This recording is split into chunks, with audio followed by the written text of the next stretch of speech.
ഓം ശാന്തി 20-2-2025 പ്രഭാതമുരളി. മധുരമായ കുട്ടികളെ, ഇപ്പോൾ വികാരങ്ങളെ ദാനം ചെയ്യുകയാണെങ്കിൽ ഗ്രഹണം ഒഴിഞ്ഞുപോകും. ഈ തമോപ്രധാന ലോകം സതോപ്രധാനമാവുകയും ചെയ്യും. ചോദ്യം: നിങ്ങൾ കുട്ടികൾക്ക് ഏത് കാര്യത്തിൽ ഒരിക്കലും ബുദ്ധിമുട്ട് തോന്നാൻ പാടില്ല? ഉത്തരം: നിങ്ങൾക്ക് തന്റെ ജീവിതത്തോട് ഒരിക്കലും ബുദ്ധിമുട്ട് തോന്നാൻ പാടില്ല. കാരണം ഇതിന് വജ്രസമാന ജന്മമെന്ന് മഹിമയുണ്ട്. ഈ ജീവിതത്തെ സംരക്ഷിക്കുകയും വേണം. ആരോഗ്യശാലിയായി ഇരിക്കുകയാണെങ്കിൽ ജ്ഞാനം കേട്ടുകൊണ്ടിരിക്കാം. ഇവിടെ എത്ര സമയം ജീവിച്ചിരിക്കുന്നുവോ അത്രയും സമ്പാദ്യം ഉണ്ടായിക്കൊണ്ടിരിക്കും. കർമ്മക്കണക്കുകളും തീർന്നുകൊണ്ടിരിക്കും. ഗീതം: ഓം നമ ശിവായ. ഓം ശാന്തി. ഇന്ന് വ്യാഴാഴ്ചയാണ്. നിങ്ങൾ കുട്ടികൾ സദ്ഗുരുവാർ എന്ന് പറയും.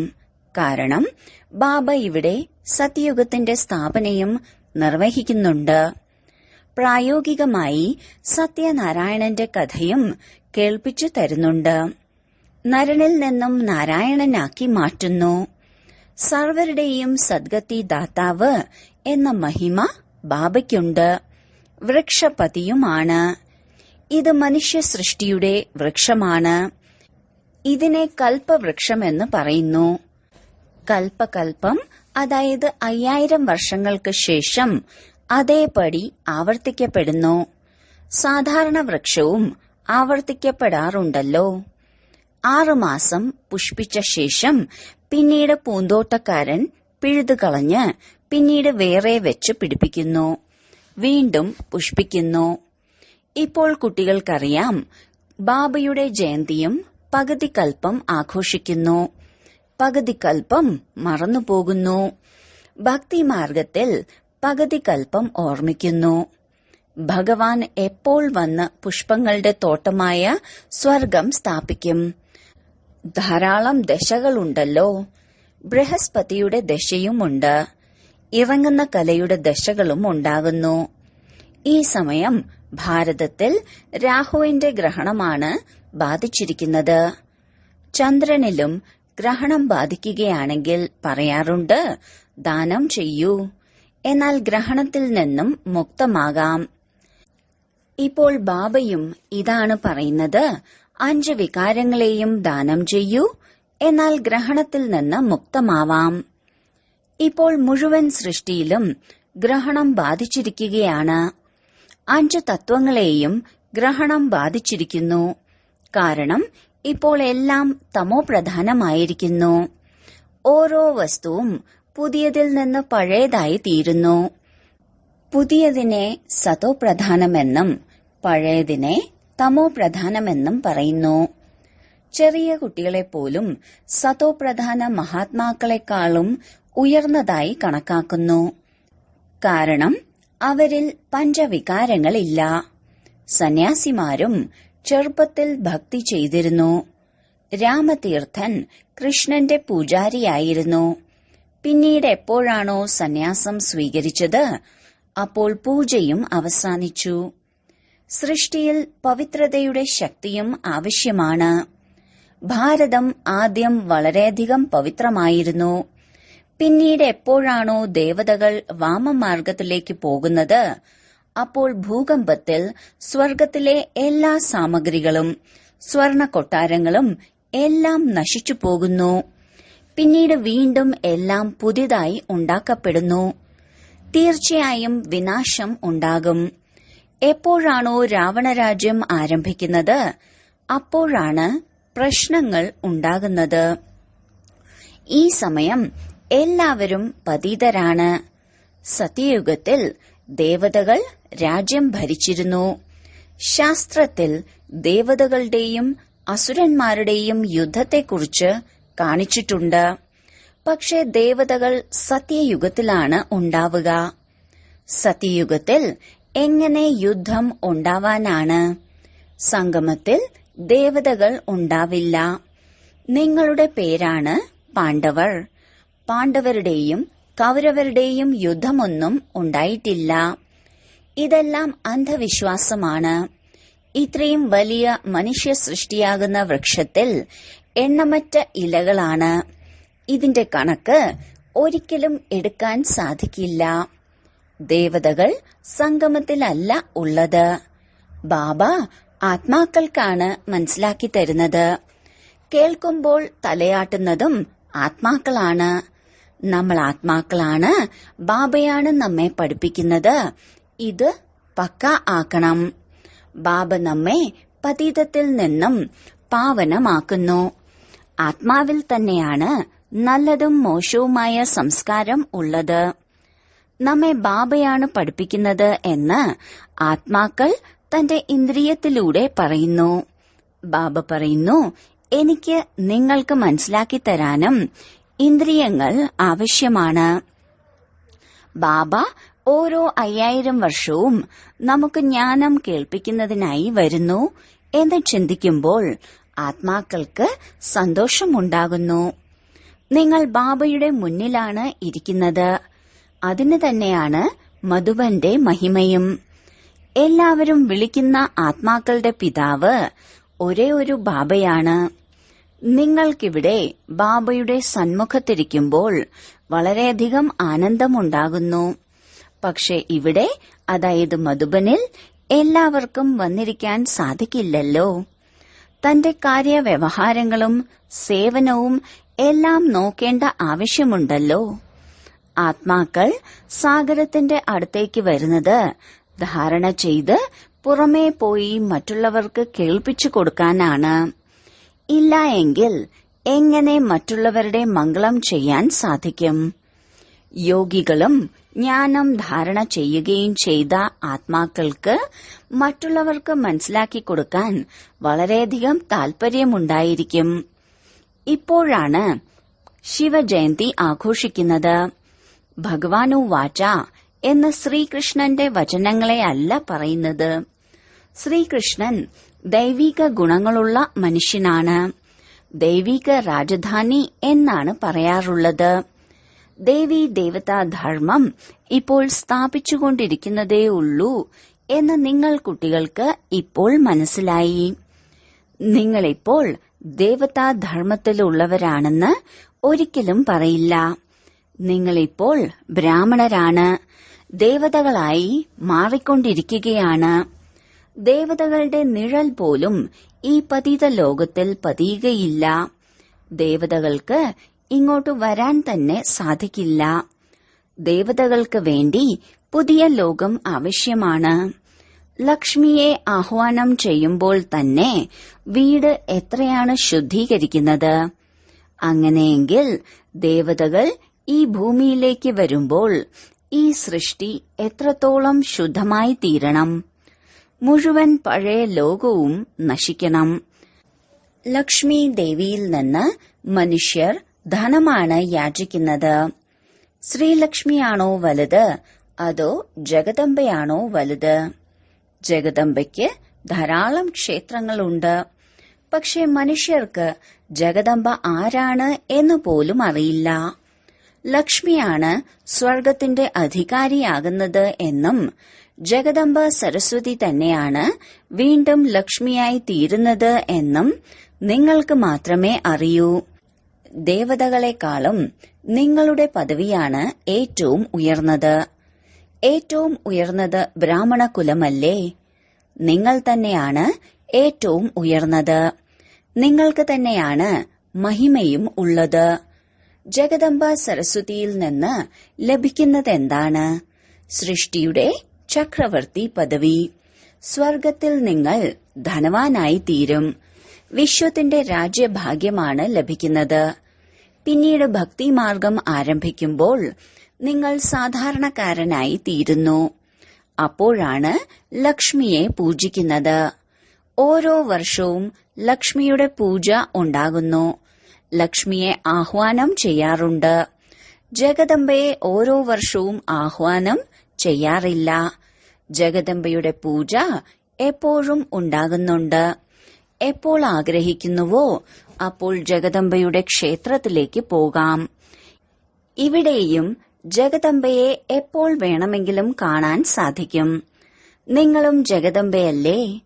എല്ലാവർക്കും വിശ്വത്തിന്റെ അധികാരിയായി തീരുന്നതിനുള്ള വഴി പറഞ്ഞുകൊടുക്കുന്നു. നിങ്ങൾ തന്നെയാണ് ജഗദംബ. എല്ലാവരും ജഗദംബയുടെ മുന്നിൽ പോയി സർവ്വതും യാചിക്കാറുണ്ട്. ലക്ഷ്മിയോട് ധനം മാത്രമേ യാചിക്കാറുള്ളൂ. ജഗദംബയുടെ മുന്നിൽ എല്ലാ കാമനകളും വെക്കുന്നു. എപ്പോഴാണോ നിങ്ങൾ ബാബയുടെ കുട്ടിയായി തീരുന്നത്, ബാബയിൽ നിന്ന് സമ്പത്ത് ലഭിക്കുന്നത്, അപ്പോൾ തന്നെയാണ് നിങ്ങൾക്ക് ഏറ്റവും ഉയർന്ന പദവിയും ഉള്ളത്. നിങ്ങളിപ്പോൾ ഈശ്വരീയ സമ്പ്രദായത്തിൽ ഉള്ളവരാണ്. പിന്നീട് ദൈവിക സമ്പ്രദായത്തിൽ ഉള്ളവരായി തീരുന്നു. ഈ സമയം ഭാവിയിലേക്കുള്ള നിങ്ങളുടെ എല്ലാ മനോകാമനകളും പൂർത്തീകരിക്കപ്പെടുന്നു. മനുഷ്യർക്കാണ് കാമനകൾ ഉണ്ടാകുന്നത്. നിങ്ങളുടെ എല്ലാ കാമനകളും ഇവിടെ പൂർത്തിയാകുന്നു. ഇത് ആസുരീയ ലോകമാണ്. ഇവിടെ ഓരോരുത്തരും എത്ര കുട്ടികൾക്കാണ് ജന്മം നൽകുന്നത്. സത്യയുഗത്തിൽ എങ്ങനെയാണ് കൃഷ്ണന്റെ ജന്മമുണ്ടാകുന്നത് എന്നെല്ലാം നിങ്ങൾ കുട്ടികൾക്ക് സാക്ഷാത്കാരം ലഭിച്ചിട്ടുണ്ട്. അവിടെ എല്ലാ കാര്യങ്ങളും നിയമപ്രകാരമായിരിക്കും ഉണ്ടാകുന്നത്. ദുഃഖത്തിന്റെ പേരോ അടയാളമോ ഉണ്ടാകില്ല. ആ സ്ഥലത്തെ സുഖധാമം എന്നാണ് പറയുക. നിങ്ങൾ അനേക തവണ സുഖം അനുഭവിച്ചിട്ടുണ്ട്. അനേക തവണ ജയപരാജയങ്ങളും നേരിട്ടിട്ടുണ്ട്.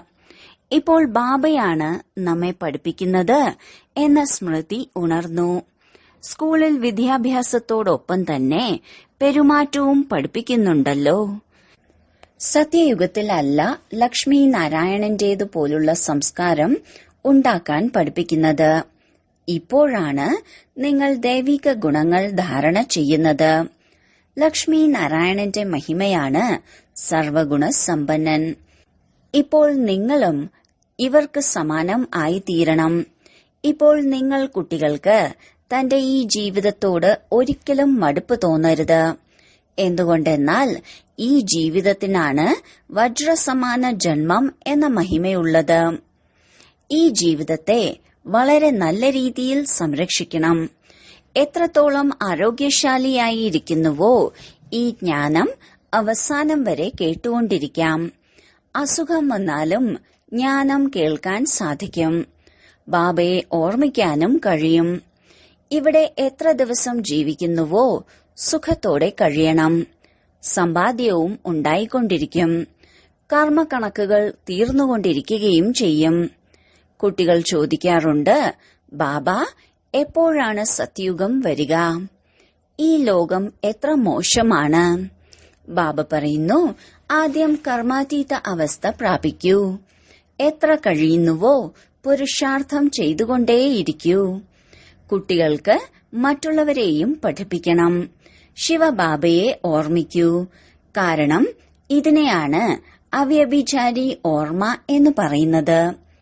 ഒരേ ഒരു ശിവനെ മാത്രം ഭക്തി ചെയ്യുന്നതിനെയാണ് അവ്യഭിചാരി ഭക്തി, സത്തോ പ്രധാന ഭക്തി എന്ന് പറയുന്നത്. ദേവീ ദേവതകളെ ഓർമ്മിക്കുന്ന ഭക്തിയാണ് സത്തോ ഭക്തി. ബാബ പറയുന്നു, എഴുന്നേൽക്കുമ്പോഴും ഇരിക്കുമ്പോഴും എന്നെ തന്നെ ഓർമ്മിക്കൂ. കുട്ടികൾ തന്നെയാണ് ബാബയെ വിളിക്കുന്നത്. അല്ലയോ പതിത പാവന, മുക്തേശ്വര, വഴികാട്ടി എന്നൊക്കെ ആത്മാവാണല്ലോ പറഞ്ഞത്. ബാബ ഇപ്പോൾ സ്മൃതി ഉണർത്തി തരികയാണ്. അല്ലയോ ദുഃഖഹർത്ത സുഖകർത്ത, വരൂ, വന്ന് ഞങ്ങളെ ദുഃഖത്തിൽ നിന്ന് മുക്തമാക്കൂ, ശാന്തിധാമത്തിലേക്ക് കൊണ്ടുപോകൂ. ഇങ്ങനെയെല്ലാം നിങ്ങൾ കുട്ടികൾ തന്നെയാണ് ഓർമ്മിച്ചത്. ബാബ പറയുന്നു, ഞാൻ നിങ്ങളെ ശാന്തിധാമത്തിലേക്ക് കൊണ്ടുപോകുന്നു. പക്ഷെ സുഖധാമത്തിൽ നിങ്ങളുടെ കൂടെ ഉണ്ടാകില്ല. ഇപ്പോഴാണ് ഞാൻ നിങ്ങൾക്ക് കൂട്ടു നൽകുന്നത്. എല്ലാ ആത്മാക്കളെയും തിരിച്ച് വീട്ടിലേക്ക് കൊണ്ടുപോകുന്നു. ഇപ്പോൾ ബാബ നിങ്ങളെ പഠിപ്പിക്കുവാനും തിരികെ വീട്ടിലേക്ക് കൊണ്ടുപോകാനും കൂട്ടു നൽകുന്നു. ഞാൻ നിങ്ങൾ കുട്ടികൾക്ക് നല്ല രീതിയിൽ എന്റെ പരിചയം കേൾപ്പിച്ചു തരിക മാത്രം ചെയ്യുന്നു. ആര് ഏത് രീതിയിലാണോ പുരുഷാർത്ഥം ചെയ്യുന്നത് അതനുസരിച്ച് അവിടെ പ്രാപ്തി ലഭിക്കുന്നു. ബാബ വളരെ നല്ല രീതിയിൽ വിവേകം നൽകുന്നുണ്ട്. എത്രത്തോളം കഴിയുന്നുവോ എന്നെ ഓർമ്മിക്കുകയാണെങ്കിൽ അത്രയും വികർമ്മം നശിക്കുകയും പറക്കാനുള്ള ചിറക് ലഭിക്കുകയും ചെയ്യുന്നു. ആത്മാവ് ഒരു ചെറിയ ബിന്ദുവാണ്, അല്ലാതെ ആത്മാവിന് ചിറകൊന്നുമില്ല. ആത്മാവിൽ എങ്ങനെയാണ് 84 ജന്മത്തിന്റെയും രഹസ്യങ്ങൾ അടങ്ങിയിരിക്കുന്നതെന്ന് ആർക്കും അറിയില്ല. ആർക്കും തന്നെ ആത്മാവിനെക്കുറിച്ചും പരമാത്മാവിനെക്കുറിച്ചുമുള്ള പരിചയം ഇല്ല. അതുകൊണ്ടാണ് ബാബ പറയുന്നത്, ഞാൻ എങ്ങനെയാണോ ഏതുപോലെയാണോ ആ രീതിയിൽ എന്നെ മനസ്സിലാക്കുന്നവർ വളരെ വിരളമാണ്. എന്നിലൂടെ മാത്രമേ എന്നെക്കുറിച്ചും എന്റെ രചനയെക്കുറിച്ചും മനസ്സിലാക്കാൻ സാധിക്കൂ. ഞാൻ തന്നെയാണ് വന്ന് നിങ്ങൾ കുട്ടികൾക്ക് എന്റെ പരിചയം നൽകുന്നത്. ആത്മാവ് എന്താണ് എന്നുള്ളതിനെക്കുറിച്ച് മനസ്സിലാക്കി തരുന്നു. ഇതിനെയാണ് ആത്മപരിചയം എന്ന് പറയുന്നത്. ആത്മാവ് ഭൃക്കുട്ടി മധ്യത്തിലാണ് വസിക്കുന്നത്. ഭൃക്കുട്ടി മധ്യത്തിൽ തിളങ്ങുന്ന ചൈതന്യ നക്ഷത്രം എന്ന ആത്മാവിനെക്കുറിച്ച് പറയാറുണ്ട്. പക്ഷെ ആത്മാവ് യഥാർത്ഥത്തിൽ എന്താണ് എന്നുള്ളതിനെക്കുറിച്ച് ആർക്കും തന്നെ അറിയില്ല. എപ്പോഴെങ്കിലും ആരെങ്കിലും ആത്മാവിന്റെ സാക്ഷാത്കാരം ലഭിച്ചു എന്ന് പറയുകയാണെങ്കിൽ അവർക്ക് മനസ്സിലാക്കി കൊടുക്കൂ, ആത്മാവ് ഭൃക്കുടി മധ്യത്തിൽ ഒരു നക്ഷത്രമാണെന്ന് പറയുന്നത് നിങ്ങളല്ലേ. നക്ഷത്രത്തെ എങ്ങനെ കാണാൻ സാധിക്കും? തിലകവും നക്ഷത്രത്തിന്റെ ആകൃതിയിലാണ് വെക്കുന്നത്. ചന്ദ്രന്റെ സമീപത്ത് നക്ഷത്രങ്ങളെ കാണിക്കാറുണ്ട്. വാസ്തവത്തിൽ ആത്മാക്കൾ നക്ഷത്രം പോലെയാണ്. ഇപ്പോൾ ബാബ മനസ്സിലാക്കി തരുന്നു, നിങ്ങളാണ് ജ്ഞാന നക്ഷത്രങ്ങൾ. ബാക്കി മറ്റ് സൂര്യനും ചന്ദ്രനും നക്ഷത്രങ്ങളുമെല്ലാം ഈ സൃഷ്ടിയാകുന്ന നാടകവേദിക്ക് പ്രകാശം നൽകുന്നവയാണ്. അവരെ ഒരിക്കലും ദേവതകളെന്ന് പറയില്ല. ഭക്തിമാർഗത്തിൽ സൂര്യനും ജലമർപ്പിക്കാറുണ്ട്. ഭക്തിമാർഗത്തിൽ ബ്രഹ്മബാബയും ഇങ്ങനെയെല്ലാം ചെയ്തിരുന്നു. സൂര്യദേവതായ നമഃ, ചന്ദ്രദേവതായ നമഃ എന്നെല്ലാം ജപിച്ചുകൊണ്ട് അവർക്ക് ജലം അർപ്പിക്കുമായിരുന്നു. ഇതാണ് ഭക്തിമാർഗം. ബ്രഹ്മബാബ ധാരാളം ഭക്തി ചെയ്തിട്ടുണ്ട്. നമ്പർ 1 പൂജ്യ ആത്മാവ് തന്നെയാണ് നമ്പർ 1 പൂജാരിയായി തീരുന്നത്. നമ്പർ അനുസരിച്ച് എണ്ണം എടുക്കാറുണ്ടല്ലോ. രുദ്രമാലയിലും നമ്പർ പ്രകാരമാണ്. ഏറ്റവും കൂടുതൽ ഭക്തിയും ബ്രഹ്മാവ് തന്നെയാണ് ചെയ്തത്. ബാബ പറയുന്നു, ഇപ്പോൾ ചെറുതും വലുതുമായ എല്ലാവരുടെയും വാനപ്രസ്ഥ അവസ്ഥയാണ്. ഇപ്പോൾ ഞാൻ എല്ലാവരെയും തിരികെ കൊണ്ടുപോകുന്നു. അതിനുശേഷം ഇങ്ങോട്ട് വരുന്നില്ല. ബാക്കി ശാസ്ത്രങ്ങളിൽ കാണിക്കുന്നത് പോലെ പ്രളയമുണ്ടാവുകയും പ്രളയത്തിൽ കൃഷ്ണൻ ആലീലയിൽ വരികയുമൊന്നും ഉണ്ടാകുന്നില്ല. സൃഷ്ടി ഒരിക്കലും പൂർണമായും പ്രളയമാവുന്നില്ല. സത്യയുഗത്തിൽ ഗർഭകൊട്ടാരമാണ്. അവിടെ കുട്ടികൾ വളരെ സുഖത്തോടെയാണ് ജീവിക്കുന്നത്. കലിയുഗത്തിൽ ഗർഭ ജയിൽ എന്നാണ് പറയുന്നത്. ഗർഭത്തിലാണ് കുട്ടികൾ താൻ ചെയ്ത പാപകർമ്മത്തിന്റെ കണക്കുകൾ അനുഭവിക്കുന്നത്. എന്നാലും ബാബ പറയുന്നു, കുട്ടികളെ മന്മനാ ഭവ, എന്നെ തന്നെ ഓർമ്മിക്കൂ. പ്രദർശനി വെക്കുമ്പോൾ ചിലർ ചോദിക്കാറുണ്ട്, ഏണിപ്പടിയുടെ ചിത്രത്തിൽ മറ്റൊരു ധർമ്മവും എന്തുകൊണ്ട് കാണിച്ചില്ല? അപ്പോൾ പറയണം, ദേവീ ദേവതാ ധർമ്മമല്ലാതെ മറ്റൊരു ധർമ്മത്തിലുള്ളവരും 84 ജന്മത്തിന്റെ ചക്രത്തിലേക്ക് വരുന്നില്ല. മറ്റെല്ലാ ധർമ്മങ്ങളെയും വൃക്ഷത്തിന്റെ ചിത്രത്തിൽ കാണിച്ചിട്ടുണ്ട്. ഏണിപ്പടിയുടെ ചിത്രം നോക്കി നിങ്ങൾക്കും എത്ര ജന്മങ്ങളെടുത്തു എന്ന് കണക്കാക്കാൻ സാധിക്കും. ഞങ്ങൾക്ക് ഏണിപ്പടിയുടെ ചിത്രത്തിൽ 84 ജന്മങ്ങളെക്കുറിച്ചും കാണിക്കേണ്ടതായിയുണ്ട്. ബാക്കി എല്ലാ ധർമ്മങ്ങളെയും സൃഷ്ടിചക്രത്തിലും വൃക്ഷത്തിലുമായി കാണിച്ചിട്ടുണ്ട്.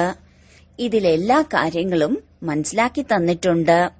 ഭൂപടം കാണുമ്പോൾ ബുദ്ധിയിൽ മനസ്സിലാക്കാൻ സാധിക്കുന്നു എവിടെയാണ് ലണ്ടൻ, എവിടെയാണ് ഓരോ രാജ്യങ്ങളും എന്ന്. ബാബ എത്ര സഹജമായാണ് മനസ്സിലാക്കി തരുന്നത്. 84 ജന്മത്തിന്റെ ചക്രം എങ്ങനെയാണ് കറങ്ങുന്നതെന്ന് എല്ലാവർക്കും മനസ്സിലാക്കി കൊടുക്കൂ. ഇപ്പോൾ തമോ പ്രധാനത്തിൽ നിന്നും സത്തോ പ്രധാനമായി മാറണമെങ്കിൽ പരിധിയില്ലാത്ത അച്ഛനെ ഓർമ്മിക്കൂ. എന്നാൽ നിങ്ങൾ പാവനമാകുകയും ചെയ്യും.